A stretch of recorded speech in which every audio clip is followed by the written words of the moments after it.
Hello stocks वालों, कैसे हैं आप लोग। तो आज हम लोग बात करने वाले हैं ग्रुप फाइनेंस लिमिटेड के बारे में, क्योंकि इस स्टॉक में देखने को मिल रही है एक गिरावट, और ये गिरावट इतनी ज्यादा है कि मैं इसको बड़ी गिरावट नहीं बोल के बोलूंगा भयानक गिरावट। और इसका एक मर्जर हुआ है पिछले हफ्ते ही बंधन बैंक से, और उस मर्जर के तुरंत बाद ही इसमें बनी हुई गिरावट, और ये 30% के आसपास गिरा है सिर्फ और सिर्फ 3 दिन के अंदर। तो इस वीडियो में हम लोग जानेंगे क्या है इसका लॉन्ग एंड शॉर्ट टर्म का रिटर्न, और साथ ही करेंगे इसके डिटेल में टेक्निकल एनालिसिस, और जिसके थ्रू हम जानेंगे इसके सपोर्ट एंड रेजिस्टेंस के लेवल को, और साथ ही में समझेंगे कि कब करना चाहिए आपको स्टॉक में एंट्री और कब बनानी चाहिए अपने एग्जिट। तो बने रहिए इस वीडियो में मेरे साथ, और इस वीडियो को पूरा देखिए ताकि आपको भी इंपॉर्टेंट इन्फॉर्मेशन मिस ना करने पाए। ये price setup group finance limited का, और आप देख रहे हैं स्टॉक्स वाले बाबू। सबसे पहले देख लेते हैं कंपनी का ओवरव्यू। तो आती है इंडस्ट्री फाइनेंशियल सर्विसेज में, और इसका जो सेक्टर है वो है एनबीएफसी, यानी कि ये एक हाउसिंग लोन फाइनेंस कंपनी है, और इसका जो मेन प्रोमोटर है वो है एचडीएफसी बैंक नहीं बल्कि एचडीएफसी। और इसका जो मार्केट कैपिटलाइजेशन है वो है 17,178 करोड़, यानी कि ये एक मिड कैप कंपनी है। और आज यानी कि 14 जनवरी 2019 को ये जो बंद हुई है वो ये 234 रुपए 45 पैसे के आसपास। और अब मैंने लगा दिया ग्रुप फाइनेंस लिमिटेड का रिटर्न आपके सामने। तो आप देख सकते हैं कि 10 साल में इसने जो रिटर्न दिया है वो है 4820%, यानी कि इसने 39 गुना कर दिया आपके पैसों को 10 साल में, जो कि बहुत ही अच्छा मैं कहूंगा। और वहीं पे सेंसेक्स का जो रिटर्न था वो था 282.62%, और ये इसका 3 साल का रिटर्न आप देख सकते हैं 86.07% अप, वहीं पे सेंसेक्स 44.73% अप। तो यहां भी मैं कहूंगा इसका रिटर्न 3 साल का काफी अच्छा है।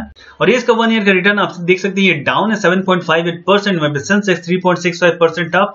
और ये इसका ईयर टिल डेट यानी कि 1 जनवरी 2019 से लेके आज तक का रिटर्न, और ये डाउन है 26.16%, वहीं पे सेंसेक्स 0.6% डाउन। और ये इसका 1 मंथ का रिटर्न आप देख सकते हैं यहाँ भी ये डाउन है 22.19%, वहीं पे सेंसेक्स 0.3% डाउन। और ये इसका 1 वीक का रिटर्न यहाँ देख सकते हैं आपकी ये 23.68% डाउन है, वहीं पे सेंसेक्स लगभग फ्लैट है। और ये इसका 1 डे का रिटर्न यानी कि आज 14 जनवरी 2019 का रिटर्न, और यहाँ भी ये डाउन है 3.29%, वहीं पे सेंसेक्स डाउन 0.43%। तो ओवरऑल मैं कहूंगा इसका लॉन्ग टर्म का रिटर्न बहुत ही अच्छा है, लेकिन पिछले 1 साल से इसमें बहुत बड़ी गिरावट देखने को मिल रही है, और स्पेशली इसके मर्जर के बाद यानी कि 2019 में पिछले हफ्ते से इसमें एक बहुत ही स्टीप, बहुत ही तेज गिरावट देखने को मिल रही है। तो उसके प्राइस मूवमेंट का और डिटेल में देख लेंगे इसके टेक्निकल एनालिसिस के थ्रू। और अब मैंने लगा दिया ग्रुप फाइनेंस लिमिटेड का चार्ट 14 जनवरी का 5 मिनट के इंटरवल पे आपके सामने। तो आप देख सकते हैं इसकी जो प्रीवियस क्लोजिंग थी 11 जनवरी 2019 को वो हुई थी 242 रुपए 25 पैसे पे, लेकिन आज जो इसकी ओपनिंग हुई है गैप डाउन से हुई है 240 रुपए 55 पैसे पे। उसके बाद इसमें दिखी है गिरावट, आप देख सकते हैं बहुत ही तेज गिरावट। और इसने आज के दिन का जो लो बनाया वो बनाया 232 रुपए 50 पैसे का। उसके बाद फिर इसमें देखी थोड़ी बहुत तेजी, एक रिकवरी, और फिर उसके बाद ये साइड चला है, और उसके बाद फिर फाइनली ये नीचे गिर के बंद हुआ है 234 रुपए 45 पैसे पे। तो ओवरऑल एक डाउन ट्रेंड दिखा है इसका, एक गिरावट। इसको थोड़ा और डिटेल में देख लेते हैं इसके डेली चार्ट के थ्रू। मैंने लगा दिया ग्रुप फाइनेंस लिमिटेड का चार्ट डेली इंटरवल पे आपके सामने। तो आप देख सकते हैं 2018 जनवरी में एक बड़ी तेजी इसमें देखने को मिली थी, और इसने एक हाई बनाया था 19 जनवरी को जो था 358 रुपए 85 पैसे का। उसके बाद फिर इसमें फरवरी में गिरावट आई, और फिर इसमें तेजी, और फिर इसने अपना जो 52 वीक का हाई बनाया वो बनाया 7 जून को जो था 382 रुपए का। उसके बाद फिर इसमें गिरावट आप देख सकते हैं, और फिर इसने कोशिश की ऊपर जाने की, लेकिन इस पॉइंट पे पहुंच के ये गिरा है। और उसके बाद कई बार और इसने कोशिश की है इस पॉइंट को क्रॉस करने की, लेकिन ये नहीं कर पाया, और ये पॉइंट है 350 का। तो मुझे दिख रहा है 350 रुपए पे एक बहुत ही स्ट्रॉन्ग रेजिस्टेंस स्टॉक का। और आप देख सकते हैं उसके बाद सितंबर के महीने में इसमें बनी गिरावट, और ये गिरावट कंटिन्यूड रही अक्टूबर तक, और इसने एक लो बनाया 23 अक्टूबर को जो था 244 रुपए 5 पैसे का। उसके बाद फिर इसमें आई एक तेजी, और फिर एक करेक्शन, और फिर आप देख सकते हैं ये थोड़ा रिकवर किया, और फिर ये नीचे गया। तो इसका एक जो सपोर्ट यहाँ पे था जो था 275 रुपए के आसपास का, और फिर ये यहाँ पे जाके एक रेजिस्टेंस मुझे यहाँ पे दिख रहा है जो कि थोड़ा स्ट्रॉन्ग रेजिस्टेंस मुझे लग रहा है 305 से लेके 310 के आसपास का जो मार्क है, ये फिर इसका एक नेक्स्ट रेजिस्टेंस है। और आप देख सकते हैं इसका जो मर्जर अनाउंस हुआ है जनवरी में, और इनफैक्ट जब मर्जर हो गया है यहाँ पे 7 जनवरी, आप देख सकते हैं कितनी बड़ी इसमें गिरावट आई है। एकदम मैं इसको कहूंगा बड़ी तो सही वर्ड नहीं है मेरे हिसाब से, जो मैंने इसके थंबनेल में लिखा है भयानक, वो भयानक गिरावट ही है। क्योंकि अगर आप देखेंगे तो यहाँ पे इसका जो हाई था 7 जनवरी को वो हाई था 325 रुपए 95 पैसे का, और सिर्फ 3 ही ट्रेडिंग सेशन में यानी कि 7, 8 और 9 जनवरी को इसने जो अपना लो बनाया वो बनाया 228 रुपये 15 पैसे का। तो अगर आप इस हाई से इस लो को कंपेयर करेंगे तो ये लगभग 30% की गिरावट है सिर्फ 3 ट्रेडिंग सेशन में। तो ये तो बहुत ही बड़ी गिरावट है, भयानक गिरावट है, स्पेशली उन लोगों के लिए जिन्होंने ऑलरेडी इसमें पैसा इन्वेस्ट कर रखा है और स्पेशली 300 के ऊपर के मार्क पे इसको लिया है। तो 9 जनवरी की बाद से आप देख सकते हैं थोड़ी सी एक रिकवरी आई थी 10 और 11 को पिछले शुक्रवार को, लेकिन आज यानी कि 14 जनवरी को फिर से एक गिरावट बनती हुई दिख रही है। तो इसके सपोर्ट की बात करें तो मुझे इसका कोई सपोर्ट नियर टर्म में दिख नहीं रहा है। और ये जो अपना 52 वीक का जो इसका लो था, इसने एक नया लो बना लिया 52 वीक का, जो बनाया इसने 9 जनवरी को, जो मैंने बताया 228 रुपये 15 पैसे। ये इसका 52 वीक का नया लो है। तो अभी फिलहाल कोई इसका सपोर्ट मुझे दिख नहीं रहा है। तो आने वाले दिनों में हो सकता है कि ये थोड़ा और नीचे जाए। तो इसके ट्रेंड को थोड़ा और कंफर्म कर लेते हैं। उसके लिए मैं लगाऊंगा एक्सपोनेंशियल मूविंग एवरेजेस। मैं यहाँ पे यूज कर रहा हूँ 5 डे का ये ब्लू लाइन, 8 डे का रेड लाइन, 13 डे का ब्लैक और 20 डे का ये ग्रे लाइन। तो मैं इसको थोड़ा जूम कर लेता हूँ आप लोगों के लिए। तो आप देख सकते हैं कि ये अप ट्रेंड में चल रहा था यहाँ से, स्पेशली 12 दिसंबर के बाद से, और ये अप ट्रेंड में ही था और इसका जो 5 डे का मूविंग एवरेज है वो भी ऊपर था।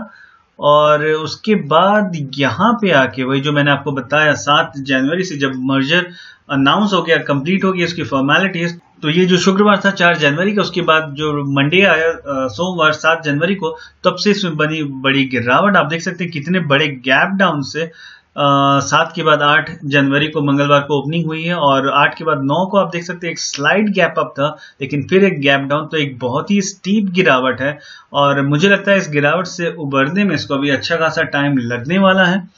और जो इसके टेक्निकल्स बता रहे हैं कि ये कम्प्लीटली डाउन ट्रेंड में है, तो मुझे लगता है कि आने वाले दिनों में ये और नीचे जा सकता है। और इसके सपोर्ट की बात करें तो मुझे अभी नियर टर्म का इसका कोई सपोर्ट दिख नहीं रहा है। आप यहाँ पे देखेंगे अगर हम बहुत पीछे जाएं 2017 में, तो इसने एक जो लो बनाया था यहाँ पे बनाया था 8 और 9 नवंबर को, जो था 235 और 236 के आसपास का। लेकिन अभी का जो उसका लो है उसने इस लो को भी ब्रेक कर दिया है और अभी ये फिर से डाउन ट्रेंड में दिख रहा है। तो अगर सपोर्ट होगा तो यही होगा जो उसका अभी 52 वीक का नया लो बना है, जो कि 228 रुपये 15 पैसे। और अगर ये उसको भी ब्रेक करता है तो मुझे लगता है कि इसका जो नेक्स्ट सपोर्ट होगा वो यहाँ कहीं पे है, जो कि है 225 रुपए के आसपास का। मतलब इसका जो अभी का लो बना है उसी रेंज में इसका सपोर्ट है नियर टर्म का। अगर ये उसको ब्रेक करता है तो फिर मुझे लगता है ये यहाँ तक जा सकता है, जो कि है 210 का पॉइंट। आई होप ये 200 के मार्क के ऊपर ही रहेगा। थोड़ी बहुत और करेक्शंस को देखने को मिल सकती है।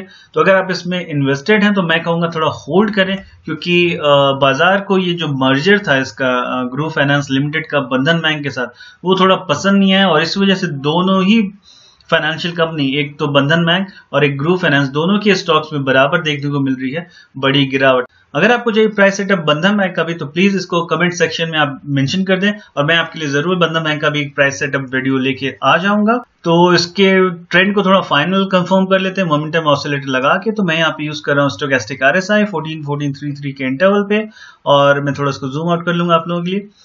तो मैं यहाँ पे जो यूज कर रहा हूँ वो है ब्लैक लाइन जो है %K और जो रेड लाइन वो है %D। तो आप देख सकते हैं यहाँ पे एक अप ट्रेंड टाइप का शो हो रहा है, बट मुझे नहीं लगता ये अप ट्रेंड बनने वाला है, क्योंकि यहाँ पे जो कैंडल है वो थोड़ी बियरिश है और ये जस्ट एक रिलीफ रैली कहूंगा मैं वो है, क्योंकि इतनी स्टीप गिरावट के बाद मुझे नहीं लगता कोई अप ट्रेंड होगा। और इसका जो रेजिस्टेंस अगर होगा तो वो बन रहा है यहाँ पे 320 के ऊपर, 320 से लेके 325 में कहूंगा इसका नियर टर्म का रेजिस्टेंस है। और उसके बाद का रेजिस्टेंस और ऊपर है, वो सब मुझे नहीं लगता अभी नियर टर्म ये इसको क्रॉस कर पाएगा। तो नेक्स्ट रेजिस्टेंस जो मुझे दिख रहा है वो है 340 से लेके यहाँ का मार्क जो है 350 का।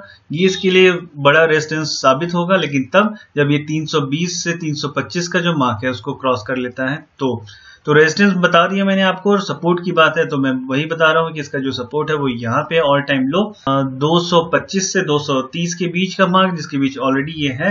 अगर ये 225 से नीचे नहीं जाता तो आई होप ये बच जाएगा और नीचे नहीं जाएगा। नहीं तो उसके बाद जो एक वीक सपोर्ट मुझे दिख रहा है वो दिख रहा है 210 पे।